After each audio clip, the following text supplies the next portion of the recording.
روشنی میں چلے، روشنی میں چلے۔ جی ناظرین، میں آپ کی میزبان سیری شوفن پروگرام کلام کی روشنی میں آپ کو خوش آمدید کہتی ہوں۔ جس طرح سے آپ جانتے ہیں کہ ہم مکاشفہ کی کتاب کا مطالعہ کر رہے ہیں، اور مکاشفہ کی کتاب سے ہم بڑی گہری اور عمیق باتوں کو، خاص باتوں کو سیکھ رہے، جان رہے اور ان باتوں سے استفادہ حاصل کر رہے ہیں۔ آج ایک بار پھر میرے ساتھ محترم عالی جناب پادری عزیز انور صاحب ہیں۔ پادری صاحب، آج کے اس پروگرام میں آپ کو خوش آمدید کہتی ہوں۔ بہت شکریہ شہرز کہ آپ نے اس پروگرام کا اہتمام کیا ہے کہ ہم اس نبوتی کتاب کے تعلق سے خدا کے کلام کی سچائیوں کو سیکھیں، جس کے لیے میں اپنے خداوند مسیح یسوع کا بے حد شکر گزار ہوں، اور آپ کا اور آپ کے ادارے کا بھی بہت شکر گزار ہوں۔ پادری صاحب، ہم نے کلیسیاؤں کے بارے میں سیکھا ہے، تو آج ہم مکاشفہ 4 باب کے بارے میں سیکھیں گے۔ تو اس باب کے متعلق میں آپ سے پہلا سوال پوچھنا چاہوں گی کہ مکاشفہ باب 4 کی پہلی آیت میں ہمیں کھلے ہوئے دروازے کا ذکر ملتا ہے۔ جو بات ہم آپ سے پوچھنا چاہتے ہیں وہ یہ ہے کہ کس قسم کا دروازہ کھلا ہے اور کیوں کھلا ہوا ہے؟ دروازے تو عموماً بند رہتے ہیں، تو یہ دروازہ دوسرے دروازوں سے کیوں مختلف ہے؟ اس کے متعلق بتائیے گا۔ بہت اچھا ہے، بہت شکریہ۔ آپ نے 4 باب کی اس پہلی آیت کے تعلق سے سوال کیا ہے۔ جب ہم نے اس کتاب کا آغاز کیا تھا جی، تو میں نے بتایا تھا کہ مکاشفہ کی کتاب کے پہلے باب کی 19ویں آیت میں مسیح یسوع نے اس کتاب کو 3 حصوں میں خود ہی تقسیم کر دیا ہے، یا اس کا جو خاکہ ہے وہ مسیح خداوند نے خود ہی یوحنا کو بتا دیا ہے، جی، اور ساتھ ہی اسے یہ بھی کہا ہے کہ اسے لکھ لے۔ اس میں پہلی بات جو اس میں خداوند یسوع نے بتائی تھی وہ یہ تھی کہ جو باتیں تو دیکھتا ہے، وہ کیا دیکھ رہا تھا؟ وہ مسیح یسوع کو دیکھ رہا تھا، جو بالکل اس یسوع کے سے انتہائی مختلف تھا جس کے ساتھ اس نے شاگردیت میں کچھ وقت گزارا تھا۔ جی، پھر اس نے کہا کہ جو باتیں ہیں اور جو باتیں اس وقت تھی وہ آسیہ کی وہ 7 کلیسیائیں، جی، جن کو 7 خط بھی لکھے گئے، اور ان کے علاوہ اور بہت ساری کلیسیائیں جو تھی وہ اس علاقے میں یا دنیا میں قائم ہو چکی تھی۔ جی، لیکن مسیح خداوند نے ان 7 کلیسیاؤں کو خط لکھ کر یہ بات بالکل واضح کر دی کہ یہ 7 کا عدد جو ہے وہ عالمگیر کلیسیا کے لیے ہے، جو پہلی صدی سے لے کر مسیح خداوند کے دوبارہ آنے تک جو کلیسیائیں اس زمین پر قائم ہیں، یہ 7 خطوط ان کلیسیاؤں کی نمائندگی کرتے یا ان کو سکھاتے ہیں۔ جی، پھر اس کے بعد انہوں نے کہا تھا یوحنا عرب سے، اور جو باتیں ہونے والی ہیں، اور یہ جو باتیں ہونے والی ہیں ان کے لیے جب ہم 4 باب کا مطالعہ کرتے ہیں تو پہلی آیت میں ہی مسیح یسوع مقدس یوحنا سے جب بات کر رہے ہیں تو وہاں ایک خاص لفظ استعمال کیا گیا ہے، اور وہ ہے کہ ان باتوں کے بعد۔ کون سی باتوں کے بعد؟ جو پہلے، دوسرے اور تیسرے ان ابواب میں جو مقدس یوحنا رسول نے دیکھی، پھر ان کو تحریر کیا، اور پھر ان کے تعلق سے اس نے وہ پیغام خدا کے لوگوں تک پہنچایا۔ اور جب وہ باتیں ختم ہو گئیں تو تیسرے باب کے اینڈ سے اس کے اواخر میں جب 4 باب کا آغاز ہوتا ہے تو پھر 4 باب سے لے کر 18ویں باب تک کلیسیا کا لفظ یا کلیسیاؤں کا لفظ آپ کو کہیں نہیں ملتا۔ صحیح۔ اس کا مطلب یہ ہے کہ اب جو ماحول ہے، جو وقت ہے، وہ اب کلیسیاؤں کی بات نہیں ہو رہی، اب اس سے انتہائی مختلف موضوع پر بات ہو رہی ہے، جن کو مسیح یسوع یوحنا سے جب بات کرتے ہیں تو کہتے ہیں کہ ان باتوں کے بعد، اور پھر یوحنا ان باتوں کے بعد جو اس نے دیکھی، پھر چوتھے باب کا جب آغاز کرتا ہے تو جو سوال آپ نے کیا ہے اس سوال میں آپ نے کہا کہ وہ ایک کھلے دروازے کا ذکر کرتے ہیں۔ سوال آپ کا یہ ہے کہ یہ دروازہ کیوں کھلا ہے؟ پہلی بات تو یہ ہے کہ یہ دروازہ کیا ہے، جی، یہ کون سا ہے، کہاں نہیں ہے، جی، پھر دوسرا یہ ہے کہ یہ کھلا کیوں ہے، اور تیسرا آپ نے کہا کہ دروازے تو اکثر بند ہوتے۔ پہلی بات تو یہ یاد رکھے کہ بائبل مقدس میں جب ہم دروازوں کا ذکر پڑھتے ہیں تو دروازے جو ہیں وہ صرف دو صورتوں میں بند ہوتے ہیں۔ جی، ایک تو صورت وہ ہے جب دشمن کسی شہر پر اس دور میں حملہ کرتا تھا تو دروازوں کو بند کر دیا جاتا تھا۔ صحیح۔ ایک تو اس کی وجہ یہ تھی، دوسری وجہ یہ تھی کہ دروازے اس وقت بند کر دیے جاتے تھے جب شہر کے لوگوں کو باہر جانے اور اندر آنے پر پابندی لگا دی جاتی تھی، صحیح۔ اور یہ اس شہر کا جو حاکم یا بادشاہ جو تھا یا جو صوبیدار ہوتا تھا اس کے حکم پر ایسا کیا جاتا تھا۔ دروازہ جو ہے یہاں یہ کھلا ہے۔ صحیح۔ اس میں پہلی بات جو یہ ہے کہ خداوند یسوع مسیح یسوع یوحنا رسول کو یہ کہتے ہیں کہ اوپر آ جا۔ وجہ کیا ہے؟ دروازہ کھلا ہے۔ اگر دروازہ کھلا نہ ہو تو اس کا مطلب یہ ہے کہ پہلے دروازہ کھولا گیا اور پھر یوحنا کو دعوت دی گئی، یا ان ادر ورڈز کہہ سکتے ہیں کہ پھر یوحنا رسول کو اجازت دی گئی یا اسے کہا گیا کہ وہ اوپر آ جائے۔ یہ بالکل جنون سوال ہے کہ وہ دروازہ کون سا ہے؟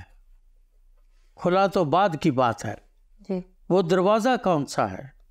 جب ہم خدا کے کلام کا مطالعہ کرتے ہیں تو یہ دروازہ جو ہے یہ کسی شہر کا نہیں ہے، صحیح، یہ آسمان میں کھلا ہوا ہے۔ جی، اور کیونکہ آسمان میں کھلا ہوا ہے اس لیے اس میں پہلی بات جو ہمیں یاد رکھنی ہے وہ یہ ہے کہ مسیح یسوع نے یوحنا کی انجیل کے 10ویں باب میں یہ کہا تھا کہ دروازہ میں ہوں، جی، چونکہ وہ دروازہ ہے، اور اگر وہ کھلا ہوا ہے تو اس کا مطلب ہم بالکل آسانی سے یہ جان سکتے ہیں کہ مسیح خداوند کے رحم، اس کی شفقت، اس کے کفارے اور اس کی قدرت کا ابھی منظرنامہ یا ماحول یا فضل اس میں کوئی تبدیلی نہیں آئی۔ وہ کھلا تھا، وہ آج بھی کھلا ہے اور کھلا رہے گا، صحیح، کیونکہ اس کے بند ہونے کا کوئی ذکر نہیں ملتا۔ ہاں، جب وہ اس نے کلیسیاؤں سے بات کی تھی تو اس نے بتایا تھا کلیسیاؤں کو کہ دروازہ میں ہوں، اور وہ دروازہ جو میں ہوں وہ اس کو میرے سوا نہ کوئی بند کر سکتا ہے، اور میرے بند کیے ہوئے کو کوئی دوسرا کھول نہیں سکتا۔ اس کا مطلب یہ ہے کہ یہ دروازہ جو کھلا ہوا ہے ایک دوسری طرح کے منظرنامے کو پیش کرتا ہے۔ وہ منظرنامہ جو پہلے باب میں ہے انتہائی مختلف ہے، جو دوسرے باب میں اور تیسرے باب میں ہے وہ انتہائی مختلف ہے، اور اب منظر جو ہے وہ بالکل بدل گیا ہے، اور اس منظر میں مقدس یوحنا ایک کھلے ہوئے دروازے کو دیکھتے۔ جی دروازے تو بے شمار ہے دنیا میں، ہر مذہب کے رہنما نے، ہر ہادیان دین نے اس دروازے کی، یا مخلصی کے دروازے کی، یا امن کے دروازے کی، یا اطمینان کے دروازے کی بہت باتیں کی ہے، یا بہت منادی کی، پر کسی شخص نے، کسی نبی نے، کسی پیغمبر نے، کسی رسول نے کبھی یہ دعویٰ یسوع مسیح کے سوا نہیں کیا کہ دروازہ پہ ہو۔ جی بالکل۔ اس لیے جب وہ یوحنا سے بات کر رہے ہیں تو کہہ رہے ہیں کہ اوپر آ جا، کیوں؟ دروازہ کھلا ہے۔ اگر دروازہ کھلا نہ ہو تو یوحنا کو کبھی یہ نہیں کہا جائے گا کہ اوپر آ جا۔ صحیح۔ اب یہ منظر جو ہے آسمان میں کھلا دروازہ، جب ہم بائبل کا مطالعہ کرتے ہیں تو یہ صرف 4 لوگوں کی زندگی میں یہ منظرنامہ آیا ہے صحیح۔ جنہوں نے اس کھلے ہوئے دروازے کو آسمان میں دیکھا ہے۔ پرانے عہد نامہ میں دانیل نبی نے اس کھلے ہوئے دروازے کو دیکھا، جی جس کا ذکر وہ دانیل کے صحیفے کے 7ویں باب کی پہلی آیت میں کرتے ہیں۔ جی پھر ستفنس نے دیکھا، جی جب ان کو سنسار کیا جا رہا تھا جی تو پھر اس نے وہ کھلا دروازہ دیکھا، اور اس دروازے میں اس نے مسیح یسوع کو دیکھا۔ جی اعمال کی کتاب کے 7ویں باب میں جب ہم پڑھتے ہیں تو یہ دوسری بار یہ منظرنامہ ستفنس شہید نے دیکھا۔ تیسرا جو ہے وہ پولس رسول نے دیکھا، جی اور جب پولس رسول نے دوسرا کرنتھیوں کے 12ویں باب میں دیکھا تو پھر چوتھا شخص آج ہمارے سامنے مقدس یوحنا رسول ہے، جن کو ان تینوں کے علاوہ اس دروازے کو، کھلے دروازے کو دیکھنے کا شرف حاصل ہوا۔ بے شک۔ یہ جو شرف حاصل ہوا ہے اس کا سبب کیا ہے؟ جی دنیا میں جب ہم علم تصوف کی بات کرتے یا صوفیائزم کی بات کرتے تو صوفیائزم میں یا مسٹکزم میں جتنے بھی صوفیاء یا اس قسم کے خدا کی تمجید کرنے والے یا عبادت کرنے والے کسی بھی طرح سے، کسی بھی مسلک سے ہوئے ہیں، ان کی زندگی کا سب سے بڑا مقصد یہ ہے کہ وہ کسی طرح اس خدا کو دیکھے۔ اور خدا نے موسیٰ کے دور میں بھی لوگوں نے کہا تھا کہ ہم تیرے اس خدا کو دیکھنا چاہتے ہیں۔ خدا نے موسیٰ سے کہا تھا کہ یہ لوگ میرے جلال کی تاب نہیں لا سکتے، ہاں میں جب گزروں گا تو یہ میری پشت سے مجھے دیکھ سکتے۔ اور جب وہ گزرا تو بجلیاں اور بادل اور کڑک اور اس قسم کے جب شور کی آوازیں آئیں تو انہوں نے موسیٰ سے کہا کہ تو ہی خدا سے بات کیا کر اور خدا تیرے ہی ساتھ بات کیا کرے، ہم نہیں اس کو دیکھ سکتے کیونکہ ہماری آنکھیں اس کے جلال کی تاب نہیں لا سکتے۔ اور یہی بات خدا نے موسیٰ کی معرفت موسیٰ کو اور قوم کو کہا تھا، لیکن موسیٰ کو اس نے بلایا اور اس کے 40 دن اور رات وہ اس پہاڑ پر رہا، اور خدا نے اس کو وہاں پر توریت یا شریعت دی، اور توریت اور شریعت کے ساتھ جب وہ واپس آیا تو لکھا ہے کہ اس کے چہرے پہ خدا کا جلال اس طرح سے منعکس ہوتا تھا کہ پھر اسے اپنے چہرے پر ایک پردہ یا برقع خبر ڈالنا پڑا تاکہ وہ جلال جو خدا کے جلال کا پرتاؤ ہے اس کے چہرے سے منعکس ہوتا تھا، اور لوگ جو تھے اس جلال کی تاب نہیں لا سکتے تھے۔ یہ ہر اس شخص کا جو خدا کی سچے دل سے عبادت کرتا ہے، یہ اس کی آرزو رہی جی اور صوفیہ اس کی آرزو کرتے رہے۔ جب ہم مکتب مسیح کا مطالعہ کرتے ہیں، جو سادھو سندر سنگھ کی کتاب ہے لکھی ہوئی ہے، تو سادھو سندر سنگھ بھی اس میں ایک دعا لکھتے ہیں اپنی، اور اس دعا میں سادھو سندر سنگھ بھی یہی دعا لکھتے ہیں کہ اے خداوند تعالیٰ، تو ہمارا خداوند ہے، ہمارا نجات دہندہ ہے، تو ہمارا آسمانی باپ ہے، تو کیوں اپنے طالبوں سے اپنے آپ کو دور رکھتا ہے اور وہ تجھے دیکھ نہیں پاتے؟ میں تجھے دیکھنا چاہتا ہوں۔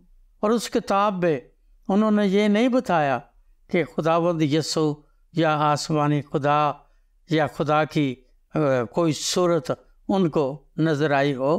انہوں نے یہ دعا ضرور کی صحیح کہ ہمیں نظر آ تاکہ ہم تجھے دیکھیں۔ تو دنیا کے بے شمار لوگ جو ہیں، جو تصوف کا علم رکھتے ہیں، وہ اسی بات کو مانتے ہیں اور اسی بات کی وہ گواہی بھی دیتے ہیں کہ ہم تجھے دیکھنا چاہتے ہیں۔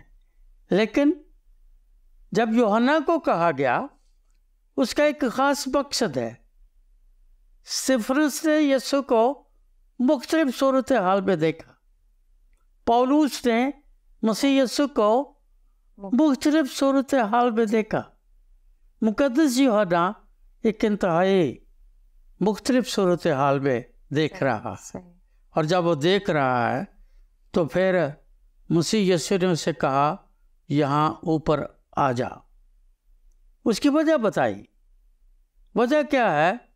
کہ وہ باتیں یوحنا کو بتائیں جن کا ہونا ضرور ہے۔ جی اب کلیسیائی دور ختم ہو گیا ہے۔ کلیسیائی زمانے، ہم اس پہلی صدی سے لے کر آج کے زمانے تک کی بات کریں تو اب کلیسیائی دور کا اختتام ہو چکا ہے۔ اب ایک نئے دور کا آغاز ہو رہا ہے جی جس کا تعلق کلیسیا یا کلیسیاؤں سے نہیں۔ وہ وہاں بتاتا ہے کہ میں تجھے وہ باتیں دکھانا چاہتا ہوں جن کا ہونا ضرور ہے، لیکن پہلی بات یہ ہے کہ یہ باتیں مستقبل سے تعلق رکھتی۔ صحیح جب ہم پیش گوئی کی بات کرتے ہیں یا پریڈکشنز کی بات کرتے ہیں تو پیش گوئیاں جو ہیں یا پیش گوئی جو ہے، اس کے ہمیشہ دو رخ ہوتے ہیں۔ صحیح ایک ہوتا ہے اسے ہم مستقبل قریب کہتے ہیں، ایک ہوتا ہے جسے ہم مستقبل بعید کہتے ہیں۔ اب وہ پیش گوئیاں جو دوسرے اور تیسرے باب میں تھی، اب ان کا وقت ختم ہو گیا ہے۔ جی اب تیسرے دور کا آغاز ہو گیا ہے جن کے بارے میں مسیح یسوع یوحنا کو بتاتے ہیں کہ یہ وہ واقعات ہیں جن کا مستقبل میں ہونا بہت ضروری ہے، کیونکہ کلیسیا کا لفظ جو ہے پہلے 3 ابواب میں 20 دفعہ آیا ہے، اور اب جب چوتھے باب کا آغاز ہوا ہے تو 18ویں باب تک آپ کو کلیسیا کا میں نے پہلے بھی بتایا کہیں ذکر نہیں ملے گا۔ صحیح اس کے بارے میں نظریہ کیا؟ کیوں خداوند یسوع اس کو کہتے ہیں دروازہ کھلا ہوا ہے اور تو اوپر آ جا؟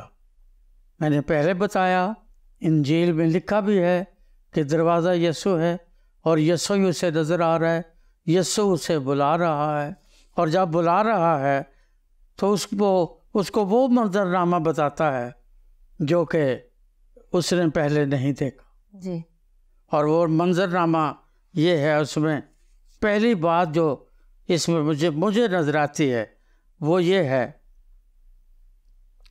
کہ اب چوتھا دور یا چوتھے باب سے 18ویں باب تک ایک ایسا دور کا آغاز ہو رہا ہے جسے ہم عام انگلش کی زبان میں رپچر کہتے ہیں۔ جی مکاشفہ میں اسے مصیبت کا دور کہا گیا، اور وہ جو مصیبت کا دور ہے اس کا چوتھے باب سے آغاز ہوتا ہے، تیسرے باب سے نہیں۔ صحیح۔ تیسرے باب تک کلیسیاؤں نے جتنا بھی ایمانداروں نے اپنے ایمان کی خاطر، اپنے اعتقاد کی خاطر، جی اپنے عقیدے کی خاطر، مسیح خداوند سے محبت کی خاطر جو کچھ انہوں نے سہنا تھا سہ لیا، جانیں دے دی، اپنا آپ دے دیا، اپنے خاندان دے دیے۔ صحیح۔ اب مصیبت کا ایک وہ دور شروع ہونے والا ہے جس کو ہم ٹربولیشن یا ہم اسے رپچر کا دور کہتے ہیں۔ صحیح۔ اس میں میرا ایمان یہ ہے کہ کلیسیا جو ہے وہ آسمان پر اٹھا لی جائے گی۔ جی یوحنا کو آسمان پر اٹھا لیا گیا، پولوس کو آسمان پر اٹھا لیا گیا، استفنس کو آسمان پر اٹھا لیا گیا، جی ایلیا کو آسمان پر اٹھا لیا گیا، ہنوک کو آسمان پر اٹھا لیا گیا۔ یہ ساری ایگزامپلز یا جو مثالیں ہیں وہ ہر دور کے مسیحی کو، جی ہر دور کے مسیحی کو یہ یقین، یہ تیقن، یہ کانفیڈنس، یہ اطمینان دیتی ہیں کہ ایماندار اس مصیبت کے دور سے پہلے اٹھا لیے جائیں گے۔ صحیح۔ اس لیے یوحنا اس دور کی کلیسیاؤں کا نمائندے کی حیثیت سے اس کو اوپر اٹھا لیا جاتا ہے، جی اور وہ ان ایمانداروں کی زندگی کا، مستقبل کا، عاقبت کا وہ نمائندہ ہے جنہوں نے اس کی خاطر دکھ اٹھایا اور دکھ اٹھاتے اٹھاتے تھکے نہیں، جو زندگی کے آخری سانس تک وفادار رہے، اور اب ان کے تاج ان کو مل چکے ہیں، اور مصیبت کے دور سے پہلے خداوند یسوع یوحنا کو اوپر بلا کر یہی دکھانا چاہتے ہیں تاکہ وہ اپنے بدن میں جو مسیح کا بدن ہے، کلیسیا مسیح کا بدن ہے، جی کلام مقدس میں لکھا ہے کہ کلیسیا مسیح کا بدن ہے، اب وہ اپنے بدن کو بار بار کچلے جانے کے لیے نہیں دے گا۔ اس کا بدن ایک بار کچلا گیا، صحیح۔ اس پر مصیبت آئی، اس نے دکھ اٹھایا، اس نے مصلوبیت کو سہا، اس نے کفارہ دیا۔ اس کا مطلب یہ ہے کہ اب چونکہ کلیسیا مسیح کا بدن ہے، اس لیے وہ اس کو کہتا ہے کہ اوپر آ جا، کیونکہ اب وہ اپنے بدن کو دوبارہ بار کچلے جانے کے لیے شیطان کے حوالے نہیں کر سکتا۔ صحیح۔ اب شیطان کی باری ہے، اب شیطان کے چیلوں کی باری ہے، جی اب ناپاک تثلیث کی ان لوگوں کی باری ہے جن کی پیشانی پر 666 کی مہر لگی ہوئی، جی اب ان کی باری ہے۔ اس لیے یوحنا کو اوپر اٹھا لیا گیا، اور میں سمجھتا ہوں میرا ایمان ہے کہ یہ ایک بہت بڑا ثبوت ہے ہر دور کے مسیحی ایماندار کے لیے، وہ استفنس ہو، وہ شاگرد ہوں، وہ رسول ہوں، وہ کارتھیج کی کلیسیا کے لوگ ہوں، وہ روم کی کلیسیا کے لوگ ہوں، وہ افریقہ کی کلیسیا کے لوگ ہوں، کسی بھی ملک، کسی بھی دور کے لوگ ہوں، ریفارمیشن کے دور کے لوگ ہوں، اصلاح کلیسیا کے دور کے لوگ ہوں، جنہوں نے اپنی جانیں وفاداری کے ساتھ خداوند کے لیے دی، ان کو سمرنا کی کلیسیا کی طرح تاج بھی ملیں گے، اور اب ان کی مصیبت کا دور ختم ہو گیا۔ تھینک یو پادری صاحب، بڑی خوبصورتی کے ساتھ آپ نے سوال کا جواب دیا، یقیناً ناظرین آپ نے بڑی برکت پائی ہوگی۔ پادری صاحب اگلا سوال آپ سے پوچھنا چاہوں گی، تخت اور تخت پر براجمان ایک شخص، اور جس طرح اسے بیان کیا گیا ہے کہ وہ سنگ یشب اور عقیق سا معلوم ہوتا ہے، کس طرح ممکن ہے کسی باشعور ذات کو بے شعور ذات سے تشبیہ دی جائے؟ اور پھر دنک کی موجودگی، کیا یہاں کچھ چھپایا بھی جا رہا ہے؟ اس کے متعلق بتائیے گا۔ ہاں، بہت اچھی بات کی آپ نے کہ وہ شخص جو اس تخت پر براجبان ہے، میں سمجھتا ہوں کہ اس کے بارے جاننا بہت ضروری ہے۔ جی، اب اس کو یوحنا نے دیکھا ضرور، پر وہ اس کے خط و خال کا ذکر نہیں کرتا۔ پہلے باب میں جب وہ مسیح یسوع کو پہلی بار دیکھتا ہے تو اس کے خط و خال کا، بالوں کا، آنکھوں کا، بدن کا، ٹانگوں کا، پاؤں کا، جی، اس کے خط و خال کا ذکر کرتا ہے، پرسنالٹی کے بارے میں بتا رہے ہیں۔ لیکن یہاں جو شخص اس نے تخت پر دیکھا ہے اس کے خط و خال کا ذکر مقدس یوحنا نہیں کرتا، بالکل، وہ صرف دیکھتا ہے، اور جو دیکھتا ہے اس کو وہ بیان کرتا ہے کہ وہ ایک تخت پر بیٹھا ہوا ہے یا تخت نشین۔ ہم یہ تو مانتے ہیں، مسیح یسوع نے بھی سکھایا، پیدائش کی کتاب کے پہلے باب کی پہلی آیت سے مکاشفہ کے آخر تک ہم یہ مانتے ہیں کہ ہمارا آسمانی خدا جو ہے وہ بادشاہ ہے، بے شک بلکہ بادشاہوں کا بادشاہ، بادشاہ ہے، اور وہ ایسا بادشاہ ہے جو کل، آج، بلکہ اب تک یکساں ہے۔ یکساں۔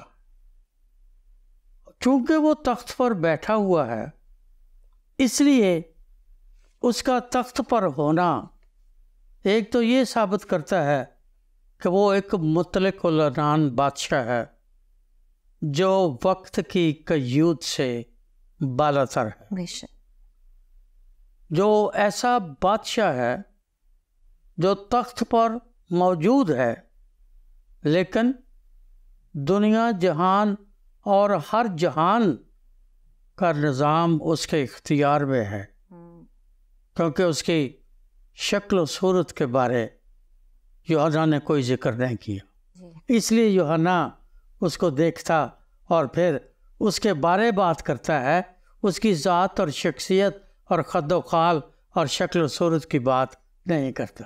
تھینک یو پادری صاحب، آپ نے بڑی خوبصورتی کے ساتھ اس سوال کا جواب دیا۔ اس سوال کے متعلق باتیں تو اور بھی بہت سی ہیں، لیکن ہم اگلے ایپیسوڈ میں اسی سوال کو دوبارہ ان باتوں کو سیکھیں گے۔ یقیناً ناظرین، میرا ایمان ہے آج کے اس ایپیسوڈ سے آپ نے بڑی برکت پائی ہوگی، اور آپ کے ذہن میں اگر ان باتوں کے متعلق کوئی بھی سوال ہو تو آپ اسکرین پر دیے گئے نمبر پر ہم سے رابطہ کر سکتے ہیں۔ آج کے اس ایپیسوڈ میں مجھے اور پادری صاحب کو اجازت دیں۔ خدا حافظ۔ آؤ ہم خداوند کی روشنی میں چلے، روشنی